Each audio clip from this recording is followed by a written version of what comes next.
Hello everyone, how are you doing? This is MD Tech here for another quick tutorial. In today's tutorial, I'm going to show you how to install and set up the Canon PIXMA iX7000 series printer on your device. So whether you're running a laptop or desktop with Windows, Mac, or Linux, in today's tutorial I have you covered. And without further ado, let's go ahead and jump right into it. So all you have to do is open up a web browser. Doesn't really matter which one, but we're going to open up Microsoft Edge. And we're going to search for Canon PIXMA iX7000. Go ahead and search for that. Best result should be for a Canon domain here. Canon support for PIXMA iX7000. Go ahead and select that. And then scroll down on this page. Go underneath downloads and select software and drivers. There should be an item in here that says My Printer. Go ahead and select the download button for that.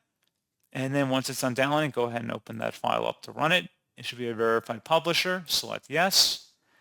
You can close or minimize out of the web browser.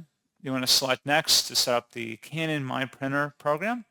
Select your region and then also your country, and then next. You want to agree to the license terms. You can change your destination folder if you want, but we're going to go ahead and select next there.